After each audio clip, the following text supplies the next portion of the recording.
Madam Speaker, my government is committed for the welfare of farmers. For decades, country's agriculture policy and program had remained production centric. We have sought to effect a paradigm shift.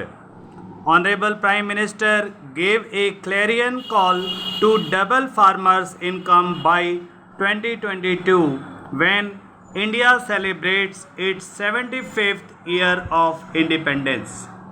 Our emphasis is on generating higher incomes for farmers. We consider agriculture as an enterprise and want to help farmers produce more from the same land parcel at lesser cost and simultaneously realize higher prices for their produce.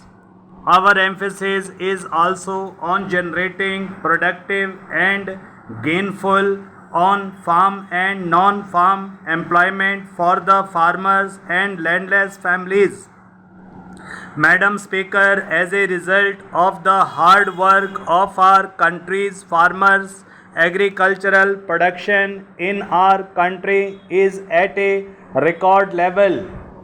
During the year 2016-17, we achieved a record food grain production of around 280 million tons and around 300 million tons of fruits and vegetables.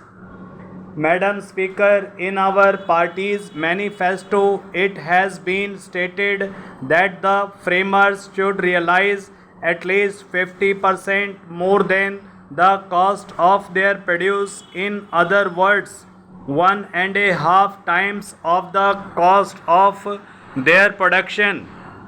Government have been very much sensitive to this resolution and it has declared minimum support price for the majority of rabi crops at least at 1.5 times the cost involved. Now we have decided to implement this resolution as a principle for the rest of the crops. I am pleased to announce that as per determined principle, government has decided to keep MSP for the all unannounced crops of Kharif at least at 1.5 times of their production cost. I am confident that this historic decision will prove an important step towards doubling the income of our farmers.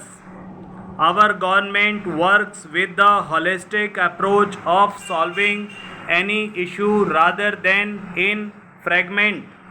Increasing MSP is not adequate and it is more important that farmers should get full benefit of the announced MSP.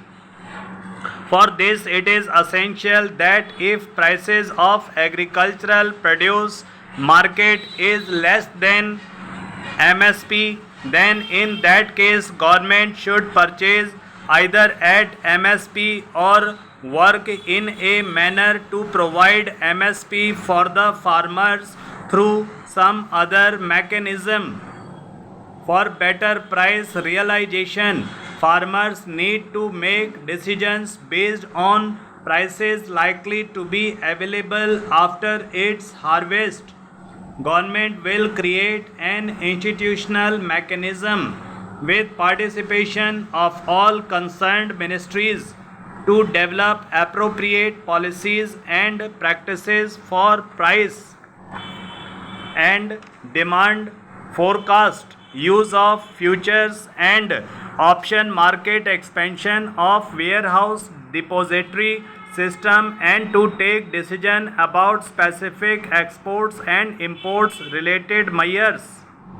Madam Speaker, last year I had announced strengthening of e-name and to expand coverage of e-name to 600 APMCs.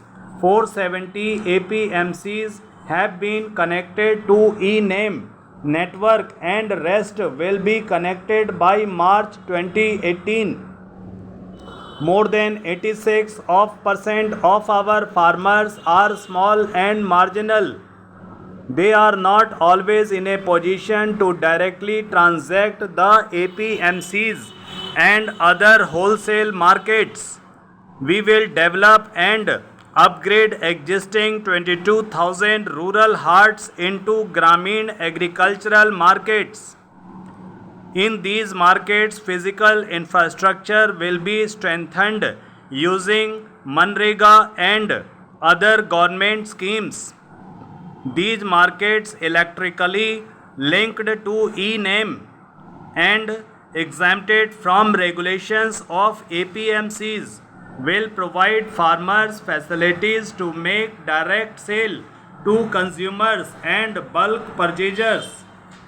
Task of connecting all eligible habitations with an all-weather road has been substantially completed with the target date brought forward to March 2019 from March 2022.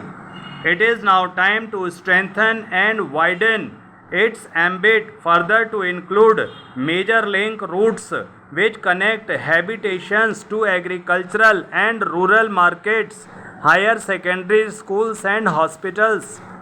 Prime Minister Gram Sadak Yojana Phase 3 will include such linkages for several years. We have been stating that India is primarily on agriculture based industry. As India is primarily an agricultural based country, our districts can specialized in some or other agricultural produced more than to be known for it. But special attention is lacking in this regard. There is a need to develop cluster-based model in a scientific manner for identified agricultural produce in our districts in the same manner as we have developed a model for industrial sector.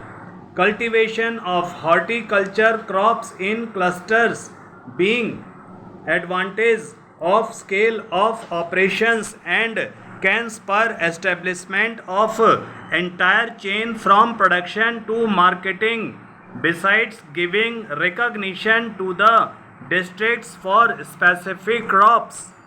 The Ministry of Agriculture and Farmers Welfare will reorientate its ongoing schemes and promote cluster-based development of agri-commodities and regions of partnership with the Ministries of Food Processing, Commerce and other allied ministries. Our government has promoted organic farming in a big way. Organic farming by farmer producer organizations and village producers. Organizations in large clusters, preferably of 1000 hectares each, will be encouraged.